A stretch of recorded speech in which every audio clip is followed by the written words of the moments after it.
Good evening, Chair Red and members of the Commission. My name is Glenn Bogna, and I am in the Parks Planning section. I'm a Project Development Coordinator and the Project Manager for the site improvements at Santa Clarita Sports Complex Phase 4.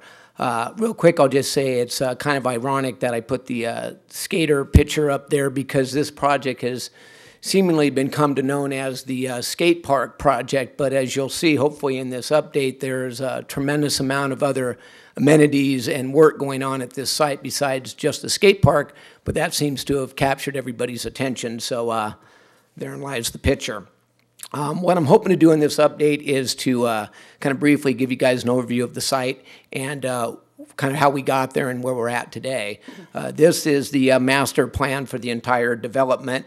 If you know the site, you'll recognize the area that I outlined there on the west side of the project is the existing aquatics facility, including the gymnasium and the activity center and our existing skate park.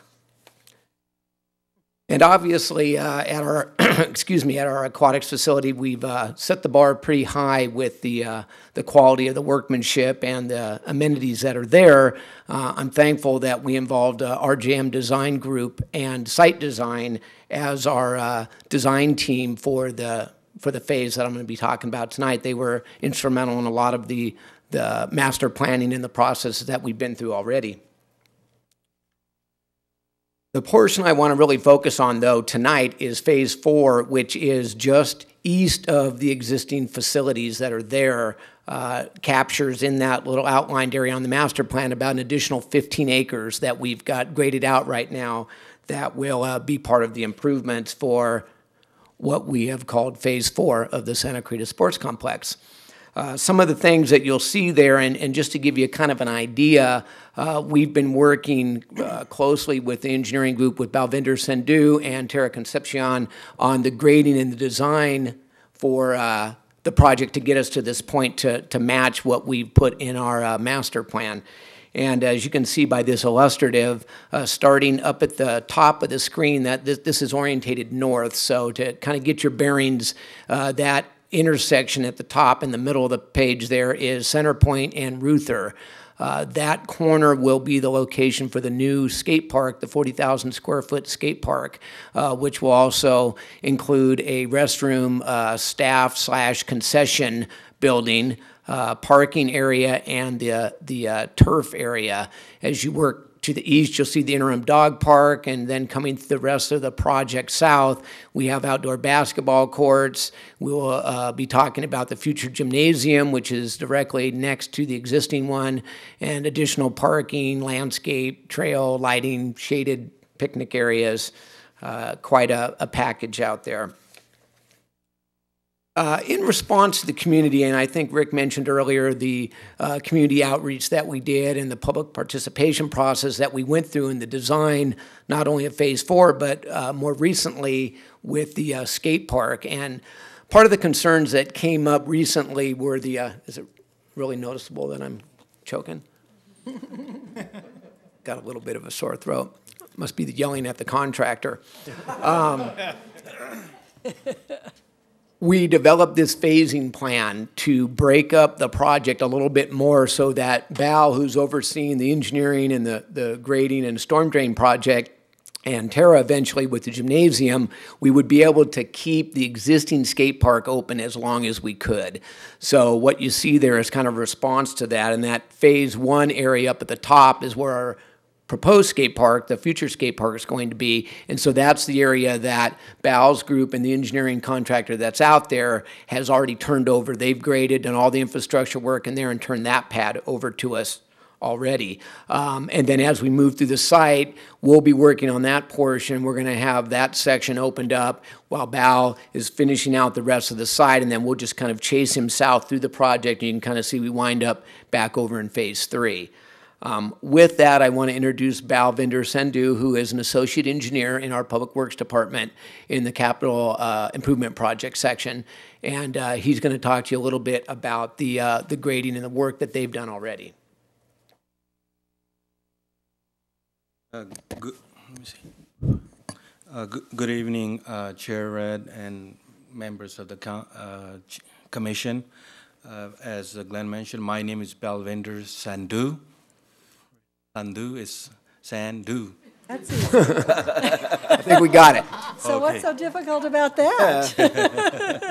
I get Val. My involvement with this project is the grading and drainage. As we are looking at this picture, you can see, let me see if I can move this around.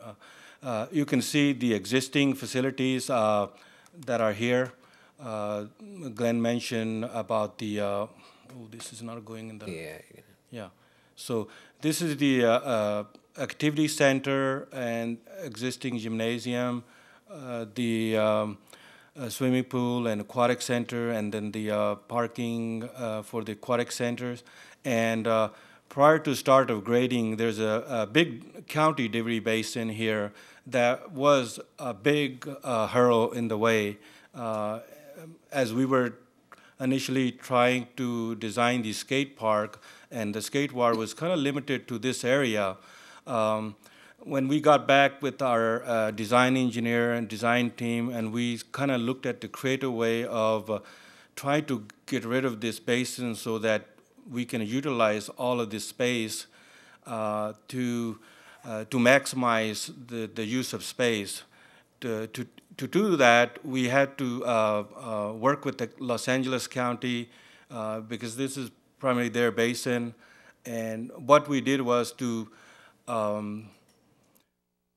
come up with a design where we could take this basin around all the way to the top up here in this area. And also there's existing basin on the other side to capture all the water that's coming from upslope in the adjacent properties. So the main topography you see here is that you got a big hill right here. If you stand here prior to grading, you couldn't see from this end to the other side.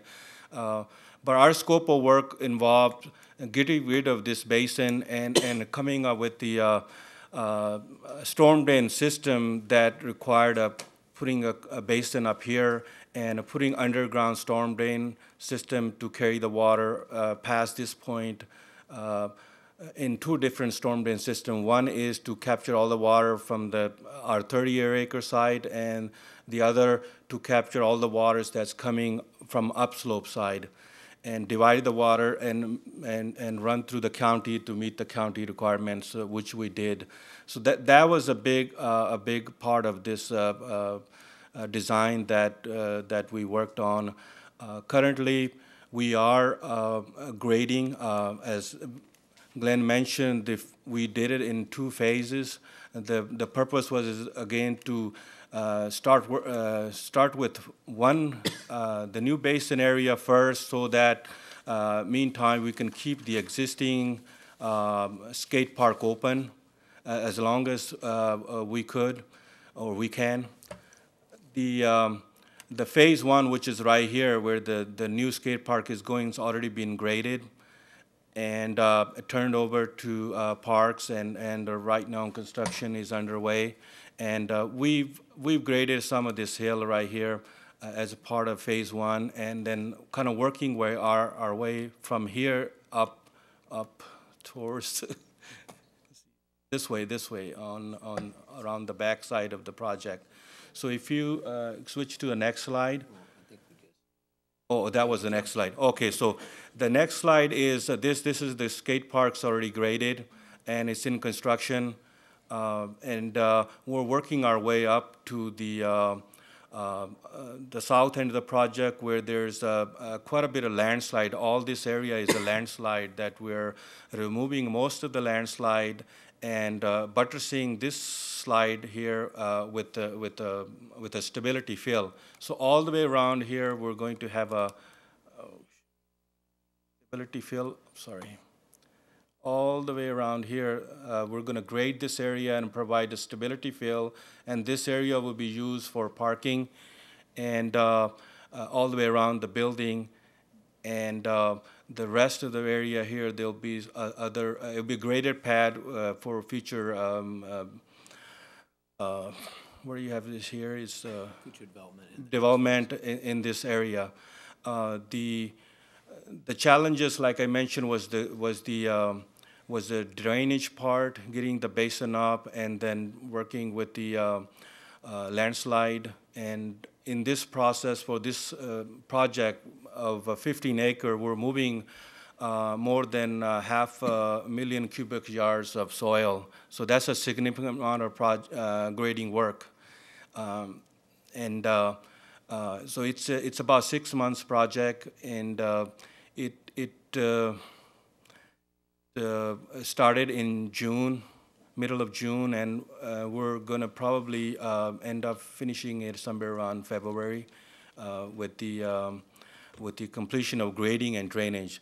While we're get to that point, the phase 2, which involves the grading for the future gymnasium, that will be towards the end of it here. Because in order to do this grading, we'll have to first finish grading where the existing skate park is, and we cannot grade that area for a while until the skate park, we're trying to keep this existing skate park open as long as possible. So when that's done, clear to demo that, then we'll do the grading for the future gymnasium, and that'll be ready somewhere in the middle of February. Just a quick side comment. If you look at that aerial photograph and you look at the activity at the 50-meter pool, what you're actually looking at is the Junior Olympic swim meet. You might even have been there at that time, Commissioner Levison. That is a testament to the cooperation between Bal's group and the recreation folks to be able to conduct a major project like this in the middle of one of the most important swim meets in Southern California is amazing, and it's been a real pleasure, and the cooperation between the various staffs has been great. Thank you, Rick. I do want to say this slide was taken during the event. As you mentioned, you can see how many cars are there, all the people that were there during the event of the Junior Olympics.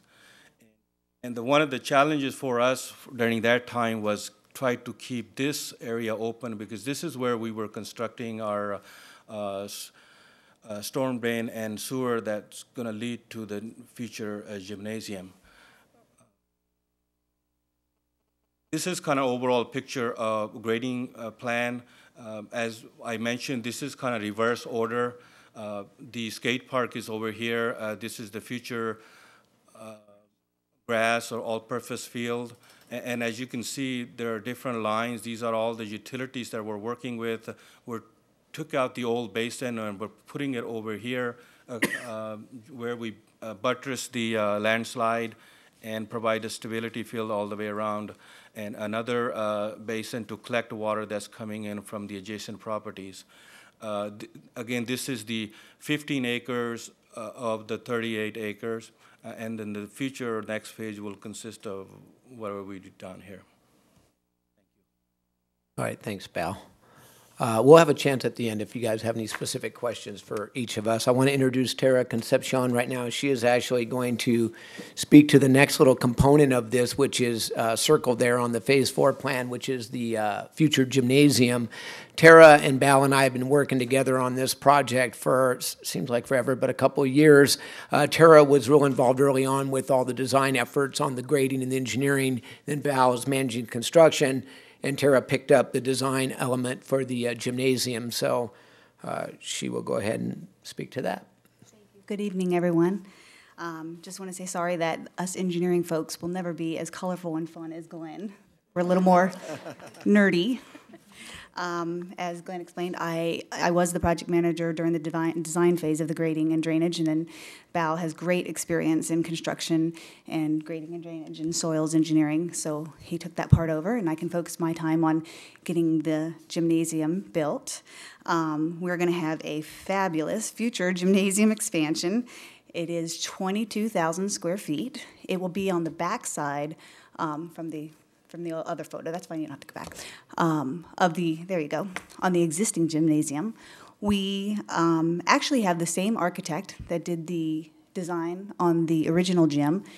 The existing gym was a old building, a tilt-up building, and they made it a nice gym. to me, it just looked like it was planned to be a gym.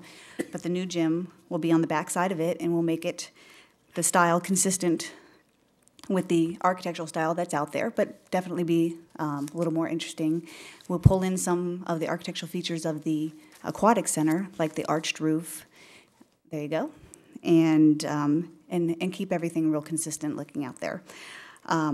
Like I said, our architect, Meyer and Associates, and his engineering firms, along with mechanical engineers, structural engineers, electrical, are working feverishly on the construction drawings and the documents right now.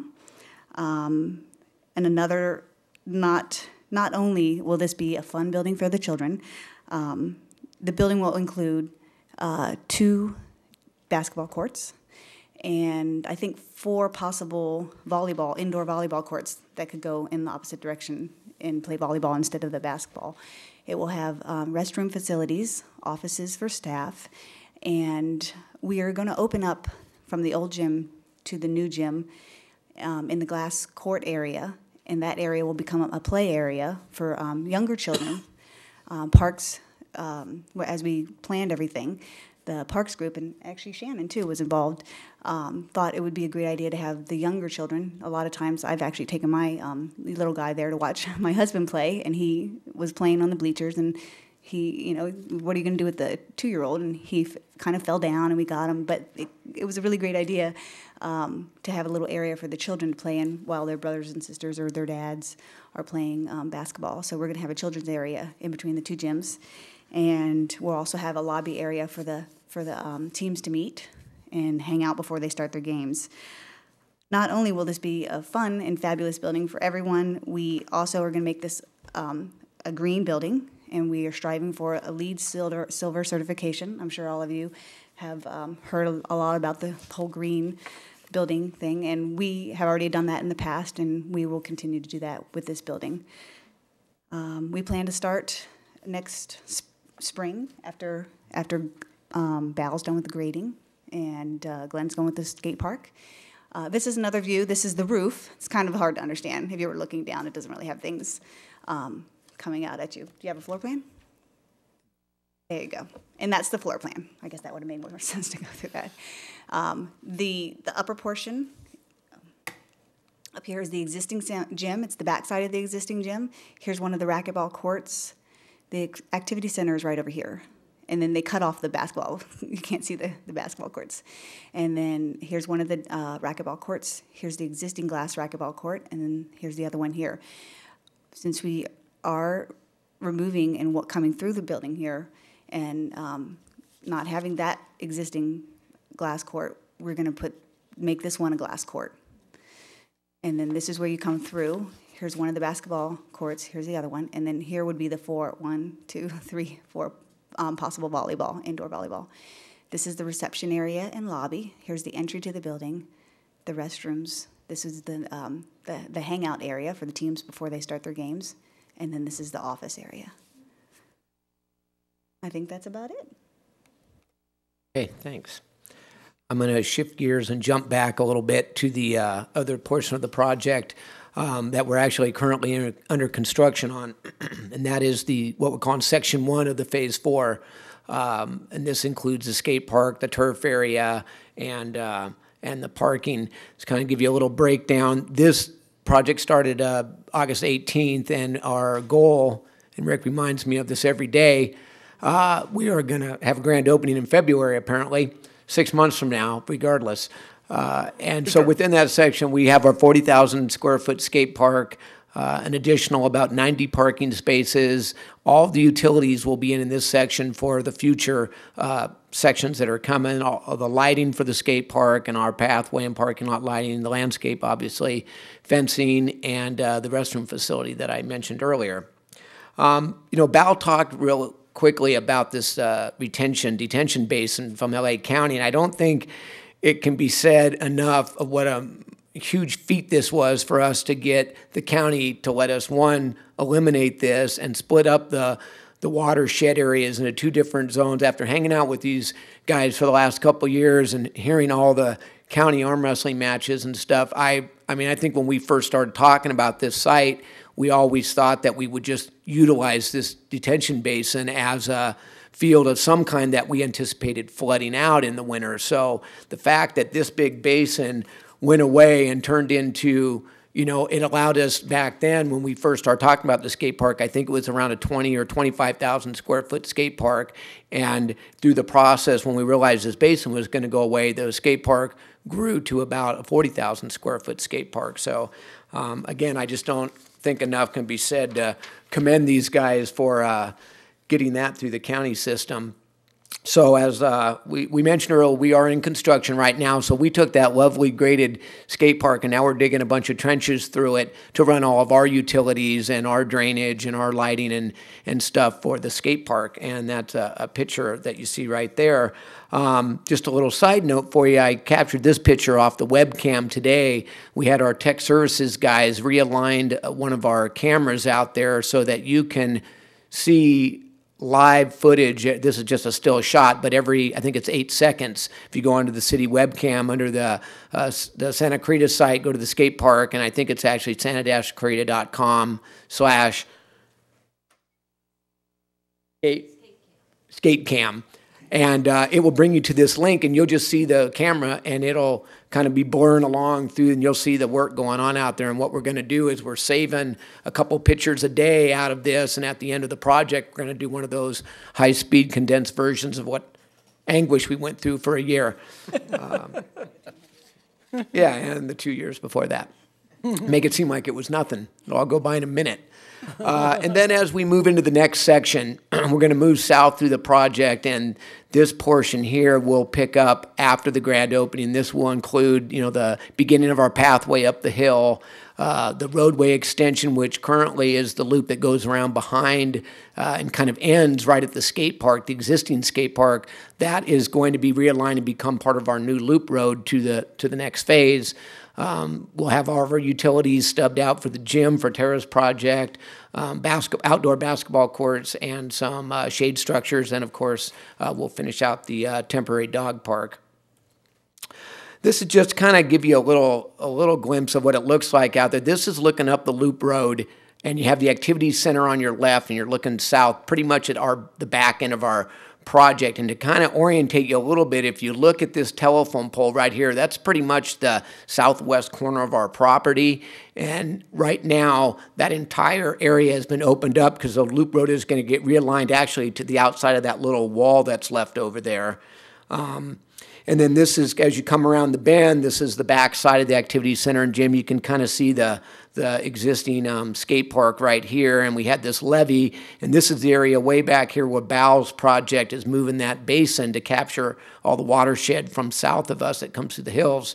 And you can see the transformation that's going on. That levee's gone. This is all opened up. This is actually going to be all of our future parking area for the new gym and our existing facility. I think we're in just that back area, we're adding about 175 spaces.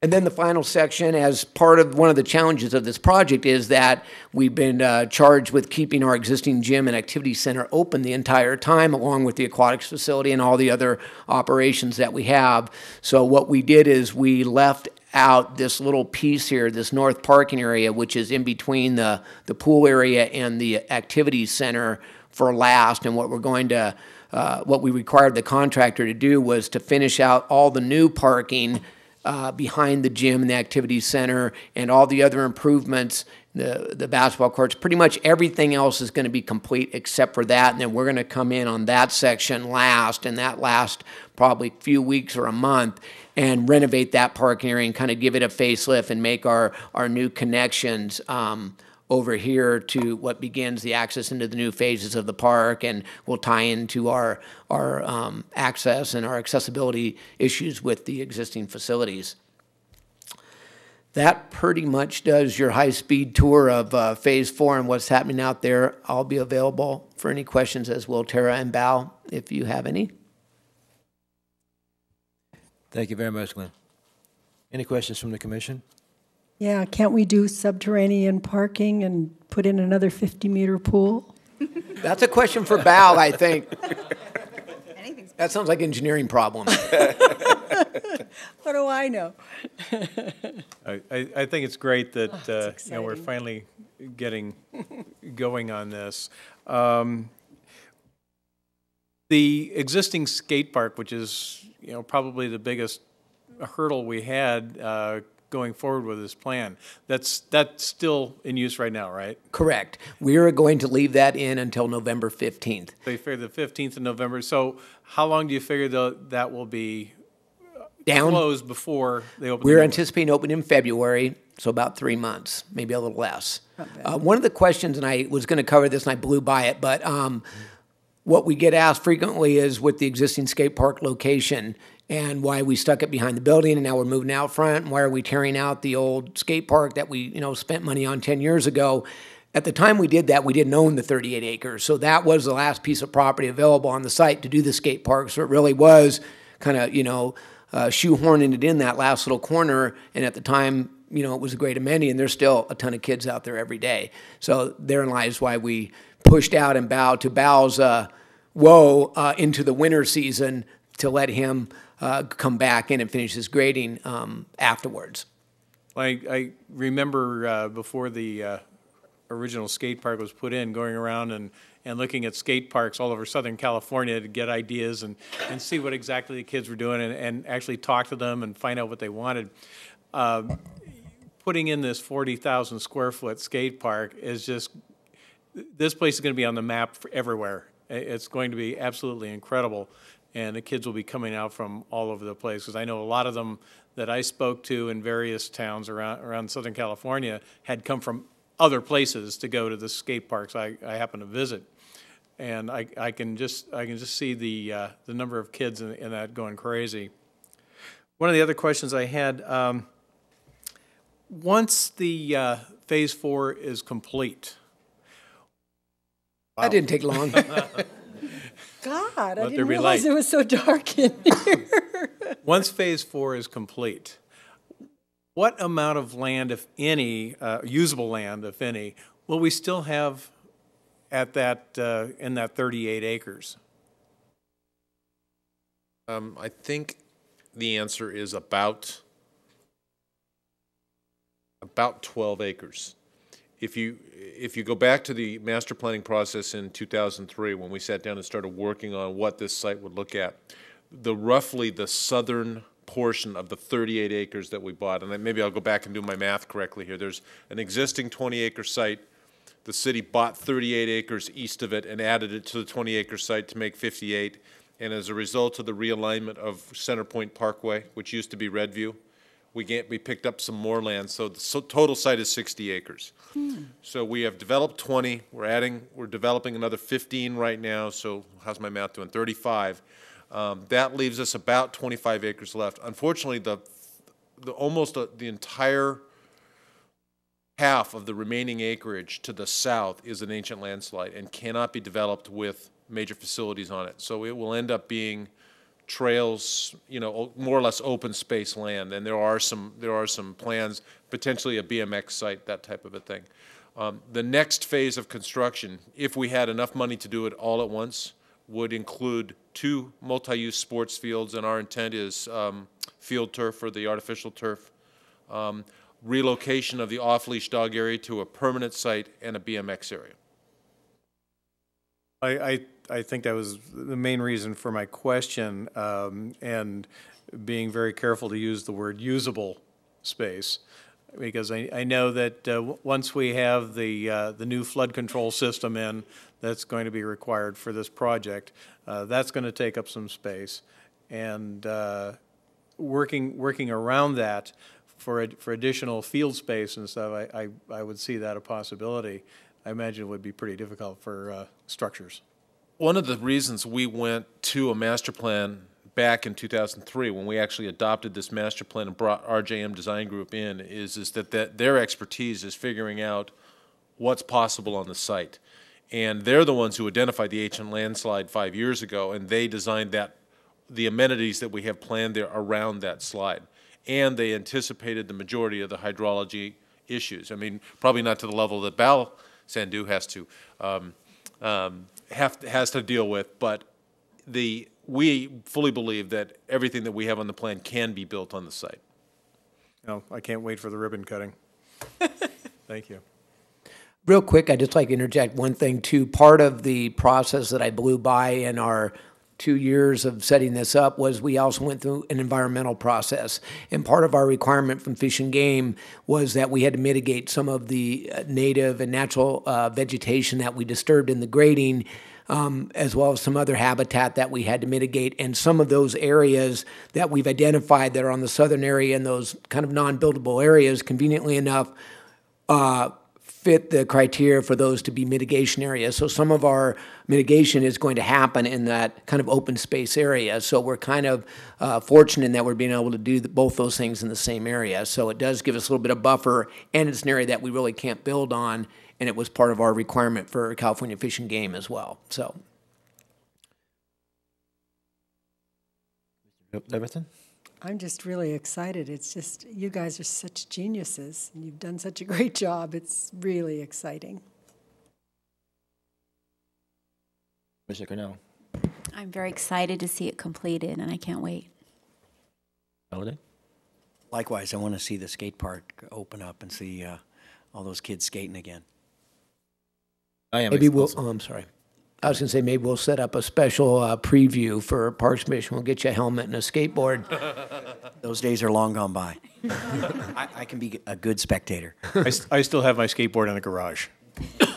And one thing, I hope as the project is completed and landscaping is done and so forth, that the when that original gymnasium was built, I don't think we had quite the same design standards we have now. So I hope we can make it all look really good as well as having the facility for the kids to use visually. Buildings and the aquatic center, which I think is beautiful. The aquatic center is gorgeous. What's the building that's not so gorgeous? Is that the activity center? It's probably the I mean, gymnasium. it's ordinary. It's just, part of the, you know. part of the gymnasium, but one of the things that Tara has been working on is blending the new gymnasium with the old gymnasium. It's the orange one. And so you'll actually, if you look at the plans, they actually are bringing some of the fascia from the new gym onto the old gym so that the building will look. So we'll upgrade it slightly rather than just absolutely go downhill. Absolutely. Match downhill. Thank you. Add one more comment. That's good. One thing that we really took in, I think it was probably Rick at one of our meetings, that we wanted to make sure that this park goes uphill, and it's hard to tell from this map here. And we wanted to make sure, right now, the existing buildings, the activity center and the sports complex, both don't really have the greatest looking roofs. So we've designed this new gymnasium, and with in mind that we're going to be higher up at some levels. I think there's even a future amphitheater that's going to be up there too, and maybe the BMX, that when we look down at all these buildings, we can change the look of those other two buildings with the way we've designed this building, taking aspects from the aquatic center. So it will be definitely more visually pleasing from higher levels and even from the street level, as you could see from one of Glenn's slides. Looking up from Ruther, there was a big hill, and now you can see. So that was very important to Rick and his group. Well, if it's a step situation and the newer building is the highest one, is that what you're saying? Yes. Then it'll be a focal point. And yes, and it'll take away from the others, yes. Good, that's so that great. I didn't expand that much, sorry. But now I have. Thank you, guys. It was very, very good presentation. And I was, when you mentioned amphitheater, I'm looking at it here, and Phil knows that every time I hear the word amphitheater, my ears perk up. As a member of the Arts Advisory Committee, it's one of the things we're looking forward to, hopefully having in the city one of these days. And I'm always looking for any opportunity to see if we can get one placed someplace. Another question I have is, how much usable land, Rick, do we have going up toward the school, to Golden Valley High School? Because we're pretty close to that. There's a fairly good gap between the school and Golden Valley High School and the sports complex land. It's directly in the line of sight. There is a significant portion of land owned by NTS, National Technical Systems, directly to the south of our property. That property is currently for sale, and there have been development proposals on it. If that were to occur, you know, who knows what might happen. But I think probably the biggest obstacle with linking, let's say, our property with Golden Valley High School is Via Princesa will eventually extend from the end of May Avenue at the Canyon Country end over to Golden Valley Road and then down into the Circle J Ranch area. So there may be a back access into the sports complex, back into the, you know, to the top end, but I don't think you'll ever see a direct connection between the high school property and the sports complex property. Could there be a trail system? Absolutely. Could the kids, you know, leave school, wander down the trail, get in trouble, then come to the skate park? Absolutely. Yeah, very, very possible, yeah. Thank you, Glenn. Appreciate it. Thank you guys very much for your presentation. Thanks. Now, Susanna, are you ready? Are you still awake? This is going to be in a crossing guard program. Susanna's going to present that. Good evening, Chair Red and Commissioners. I'm Susanna Cornell, Community Services Supervisor for the Crossing Guard Program. Tonight with this presentation, I'm very happy to introduce you to a very special group of people who provide a vital service to the city of Santa Clarita and to the children and families of our community. My staff consists of 3 leads, 27 crossing guards, and 5 to 8 substitutes. Here with us tonight, I asked our leads to come by and be introduced. I'm very happy to introduce them. We have Andy Anderson and Pat Crawford. Our 3rd lead couldn't be here tonight, but this is a group of people who help keep the crossing guard program running smoothly. The leads are responsible for their day-to-day on-site supervision. They check on each guard periodically. They assign the substitutes as needed, and they also cover the sites when substitutes are not available. All of our crossing guards are considered part-time, temporary, seasonal staff. They work split shifts. They work 1 hour in the morning and 2 to 4 hours in the afternoon. And they work in inclement weather. An example being last month, there were several days with over 100-degree weather. The crossing guards attend in-house trainings 3 times per year. This is an ongoing collaboration with Human Resources, Traffic and Engineering, Risk Management, and the Sheriff's Department. Representatives from all of those attend at least once per year. They provide information, answer questions, and address any concerns that the crossing guards have. Although there is a commonality in their jobs, the crossing guards are alone in their site. So these trainings provide an opportunity for them to get to know each other, ask questions, and exchange tips. And occasionally, guests are invited. Now, being a crossing guard is not an easy job, yet the commitment is evident in the fact that most of our guards do return year after year. Featured here are Muriel Lagaducci and Ishmael Caro. Both were honored by Ken Pulskamp for their dedication and commitment to serving our community and crossing our children for over 15 years. And besides those 2, we also have 13 guards who have crossed children for over 5 years. The crossing guards love their jobs. They're committed to the city, the schools, and the children and families they serve daily. Their utmost priority is to cross them safely. Who are these unique individuals who cross our children? The crossing guards come from all walks of life. Many have retired once and sometimes twice. And among them we have former executives, supervisors, line personnel, stay-at-home moms, bus driver, 911 operator, postal workers. What I have found throughout the years is that this is a very special group of people who have some very interesting stories. Among our guards here we have Francis Scaramella, who shared his passion of snake wrangling. And there you see Janine Prado helping him out.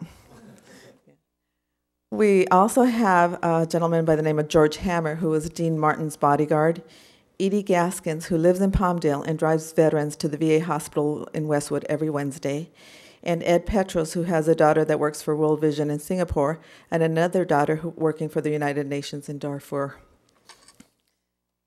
The crossing guards love celebrations. They're a really fun, happy group of people. Here they're enjoying a performance by the City of Santa Clarita's Ballet Folklorico. And there you see Bob Ryder, who camouflaged his crossing guard shirt as a pumpkin on Halloween. Although individually they're unique, as a group they love working with people and want to be involved in our community. The schools that they work at embrace them and make them part of the school family. Peachland Elementary several years ago honored the crossing guard by having his likeness included in a mural that was painted at the school. And pictured here is Dave Steen on his last day at work. Behind him is a sign that was put up by school personnel and the children who crossed at his corner. Now, many people are under the misconception that anyone can be a crossing guard, and that's not true. These guards must deal with the hours, the elements, the traffic, and the multitude of people. The crossing guards are vital in ensuring the safety of the children of Santa Clarita. It takes a very special, unique, committed, compassionate, and hardworking person to do this job and to do it well. We are very fortunate to have a team of such individuals as crossing guards. Thank you for letting me share this story with you. Thank you, Susanna. Questions from the commission? Who knew? Oh my goodness, there's, I've been on this commission for 2 years, which is not a long time, and it's gone very fast, but I continue to get such surprises every time I come to the meeting. I think that's terrific. Commissioner Doherty? I wrote a couple of notes here on this. The split shift required of the guards and the personal status of employment would not work for many other jobs, especially where the weather is sometimes a great concern, as you mentioned. I'd venture to guess that this job is a labor of love for most of those people that do it. Working to protect our children is a reward unto itself, and it becomes extremely personal when you know the children and they know you. Kudos to all the people that do this, and thank you so much for it. I presume background checks are done with these folks when they apply? Yes. Since they're alone there with the children all the time? Right. I think all the city staff goes through that. Cool. Great. Commissioner Cornell? I would just like to comment for, we have volunteers when my children were in elementary school, and I volunteered 1 week as a crossing guard, and it was the most dangerous thing I've ever done my entire life. So I absolutely commend you, and thank you so much for taking care of our children. It's great to see the longevity in the program. To see somebody stay in that position to be so important at a time when in the morning when everybody's thinking about other things and somebody has their focus in the right place, which is getting them across the street to where they need to be. That's great. I tell you, this is great to see people so dedicated to the kids in our community. And looking at these pictures, this picture right here, everybody's smiling, and that's such a great thing for kids to see first thing in the morning. People who care about them, people smiling. It's great. Appreciate it very much, Suzanne, and all the work you guys did. It's great. I have a question, though. How did you manage to get... Sorry? How did you manage to get Janine to hold a snake? That's got to be a rubber snake. She volunteered. Oh, yeah. That's the rubber one. That's not a real snake, right? Oh, no. He brought about 20 snakes that day, I think. Oh, is that right? Okay. Thank you, guys.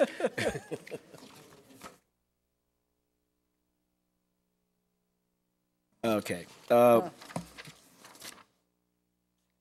I think we're next up is going to be park projects, right? Yep, park projects. Good evening, Chair Red, members of the commission. My name is Wayne Weber. I'm the park superintendent. And typically, this is the time of the evening where I either simply ask the commission if you have questions about any of the projects, or I may give a brief update on one or two of them. But I thought tonight I might take a moment, predominantly for the benefit of our two new commissioners, and describe what this report is. And I'll just be as brief as I possibly can. This is a report that shows up every month on the Parks and Rec agenda. And it basically lists all of the capital projects that Parks Planning in the department is working on. And it will give you an update status as to what's going on with that project. You can see that there's information about what the budget was or is for the project, what the start date is, and what the completion date is. And then typically at the bottom of each of those, if there's been a change in the status, that will be noted, and it will generally be bolded. So this is a way for us to help the commission keep abreast in terms of the progress on the capital projects that we're working on.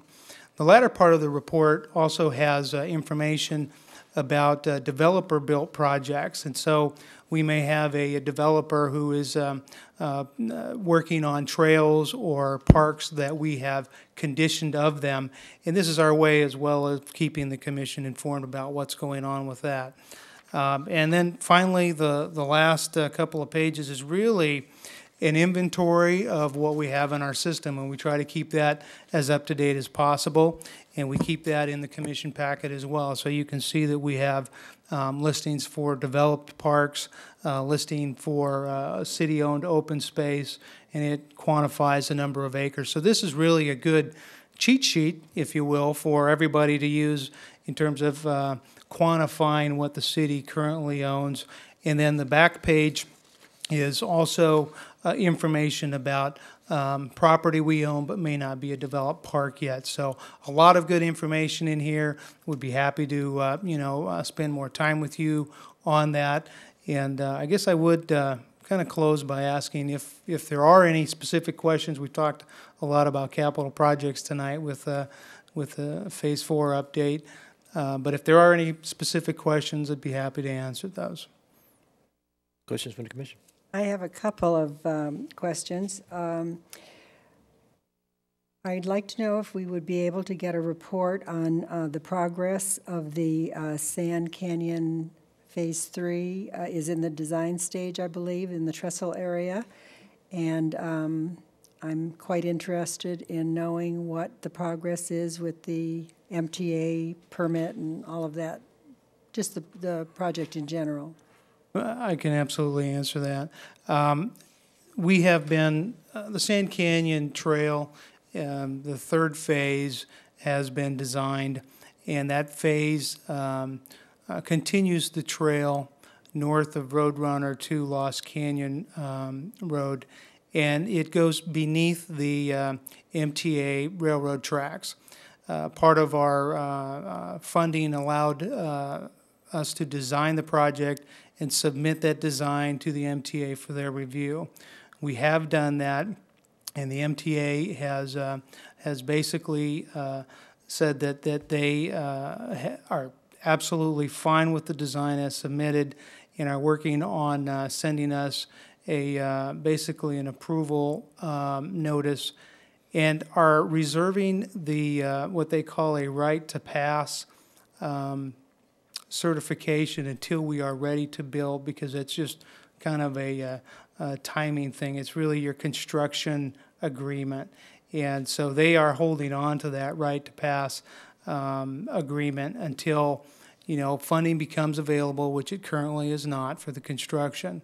Once funding becomes available, we will already have their approval in file. It'll be a simple matter of processing paperwork for that permit to actually build it.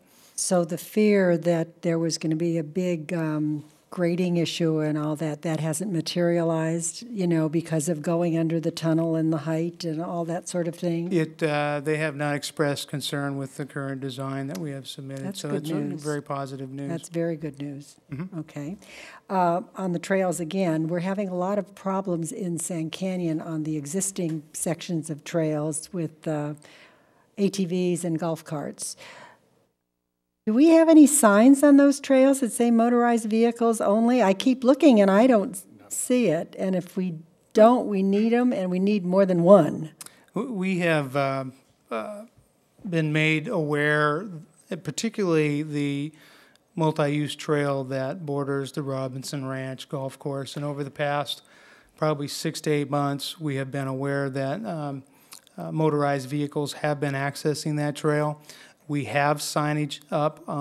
Literally, we probably have half a dozen or more signage at each of the entrances, and we're doing what we can to educate the community that motorized vehicles are not allowed on that trail. I'm getting some complaints from residents on the trail along Sand Canyon Do we have any non-motorized signs along Sand Canyon? You know, I believe that we do, but certainly not as many as we had. I have not heard the complaints about the I trail. should have forwarded them along on to Sand the Canyon, to you but we guys, can- and I forgot to do that. We can take a look at what signage we do have, and if it's necessary to add signage to it, And we can do that. some of them may be new residents that aren't aware that they're not allowed to do that. So our Sand Canyon newsletter is coming out.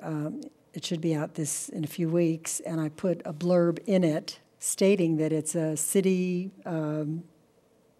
rule, and That's great. that That'd they be very could be helpful. cited, reported and cited, et cetera, et cetera. So it may be newcomers as well, but, you know, they're out there tooling along in their golf carts because they can't use them on the street. Right. So more signage would be good. And then I'd still like to know if we found a share the road with the horse sign to, we have equestrians that take their life in their hands every day trying to get their horses across the roads and along the road to the trails, whatever trails there are. I know that that question had been raised a couple of months ago, and we Yeah. were working with traffic engineering to see if there is some standard share the road type sign that can actually be posted, you know, concurrently with road signs. Just a gentle reminder that I'm still waiting for that. Hopefully we can put some signs up that will help to educate the automobile drivers that just tear down the road and don't know that, you know, it's scary for a horse. Okay, thank you. I just have one question. The Lost Canyon River Trailhead, that's still set for construction the middle of this month? Correct. And we're still working with contingencies as to whether or not that bridge is going to go across the river? We have designed a project that would work if that bridge goes across the river. Okay. Thank you. Mr. Saturdays? Okay. Thank you, Wayne. I understand that the Planning Commission just reviewed the Masters College Master Plan, and I think part of that plan was Creekside Park. Have you heard anything about that, Rick? And I was kind of curious to know if we'll be able to look at what some of the issues regarding that plan. Will it affect Creekside at all?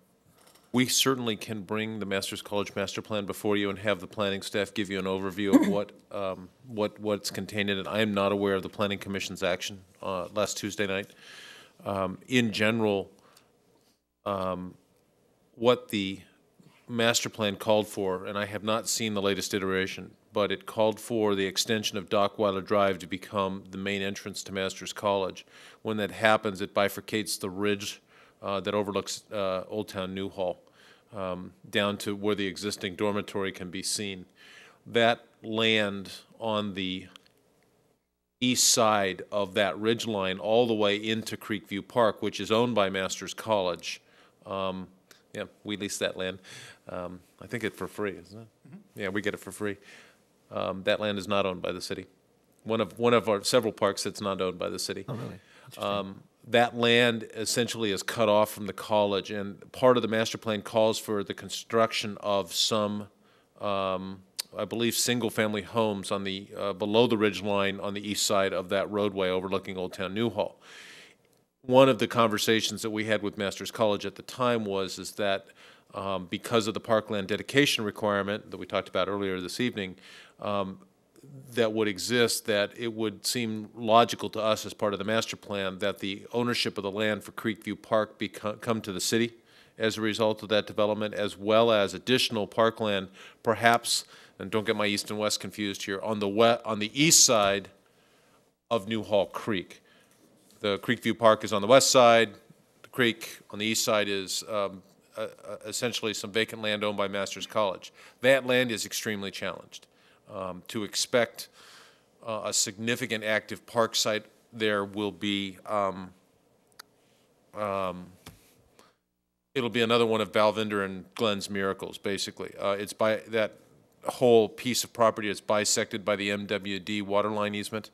MWD, as you know, doesn't typically allow us to build parks on their on their property. We can typically landscape. Much of the eastern edge of Bridgeport Park is that way.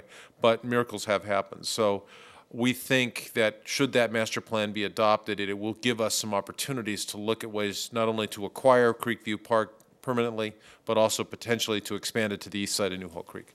Yeah, okay, because I think I realized I just got my directions wrong. It's the west side of Dock Weiler overlooking Old Town Newhall. Right.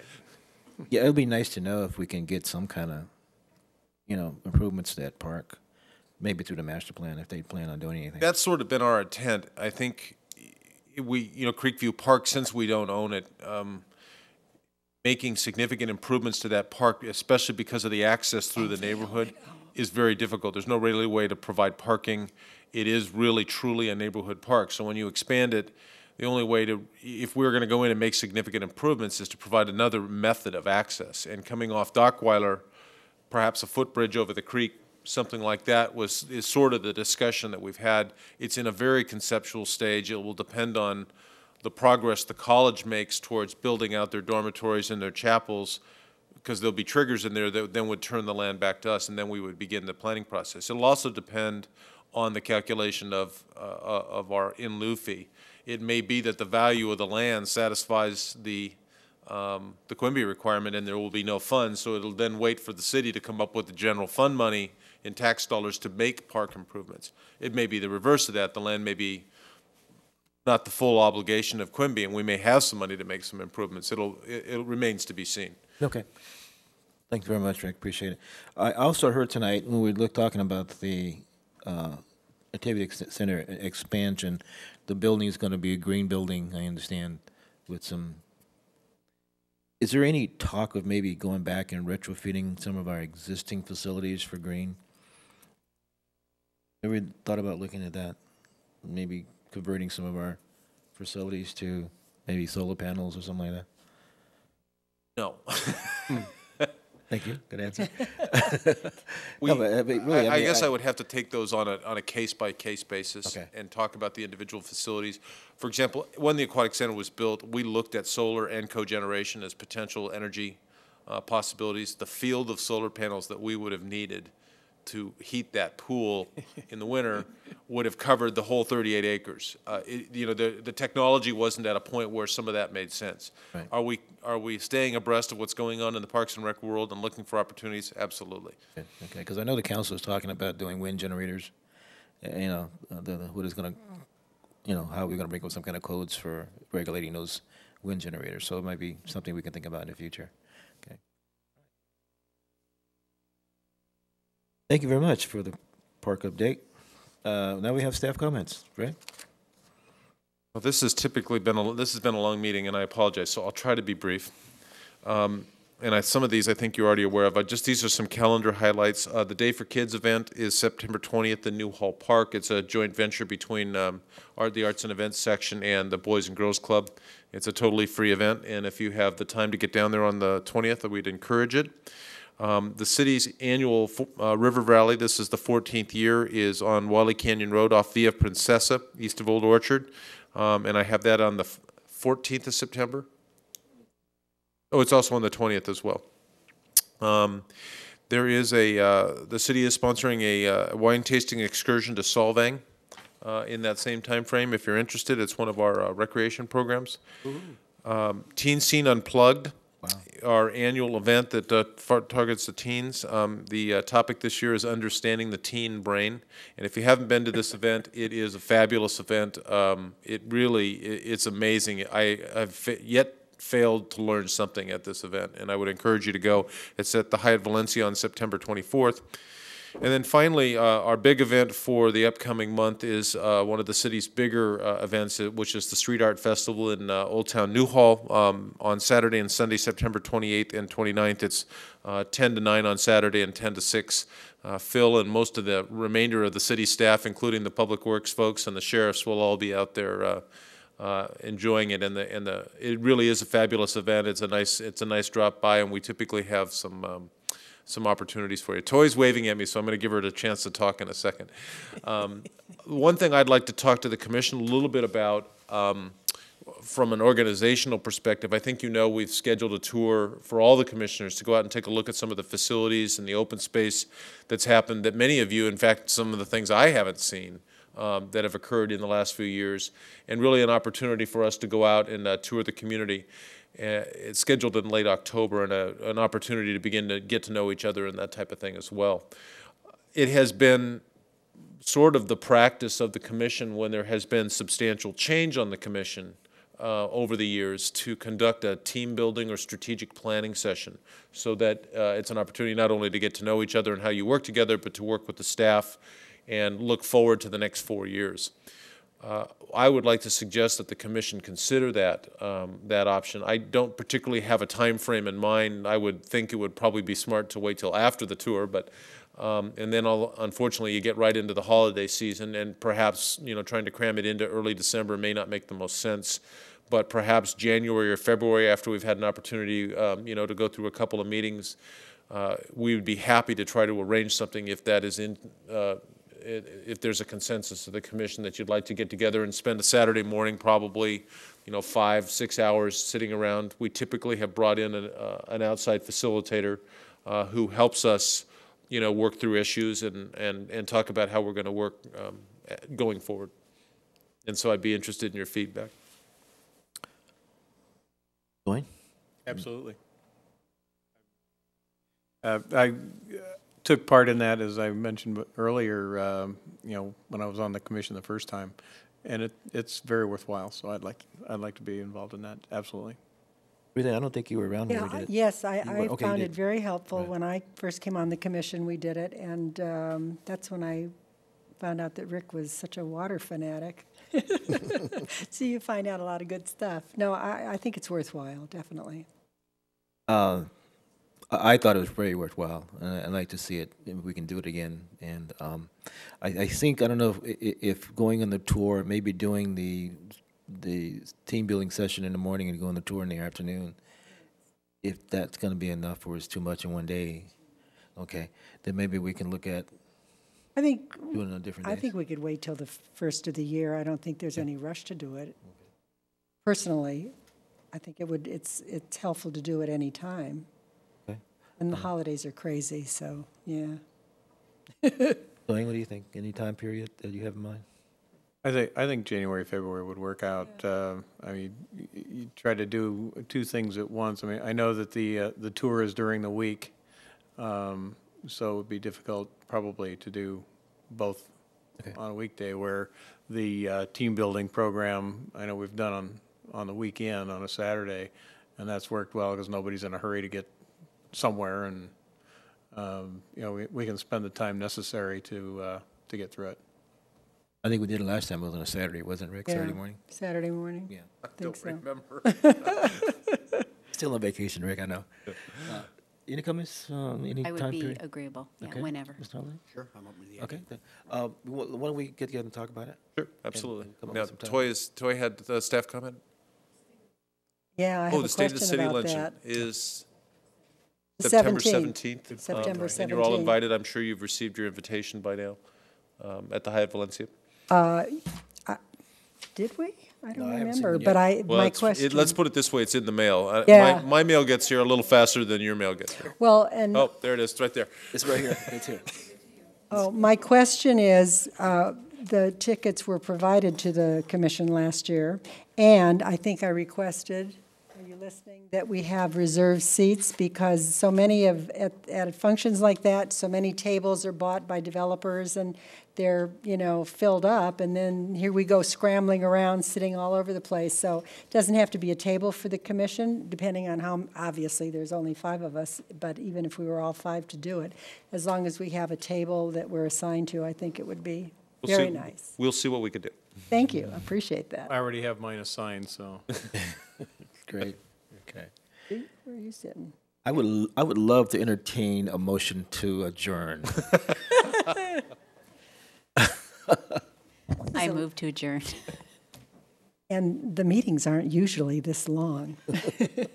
Do I have a second? Second. We're out of here. Thank you.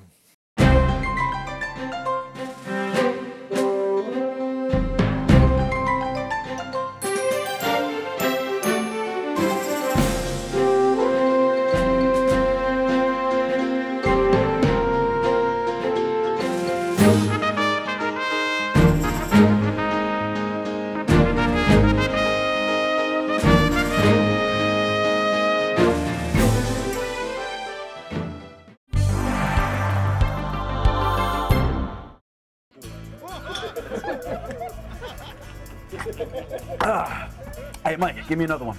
The cost of one more drink, $4.50. The cost of a DUI, severe fines and loss of freedom, causing innocent loss of life, unimaginable. The value of acting responsibly, On second thought, why don't you call me a cab? priceless. Drinking and driving are not worth the cost. Call a friend or taxi to get home safely. 안녕. konnichiwa. 아이보안. Hey, 사람. bonjour. 나마스테. Привет. Здраво. Привіт.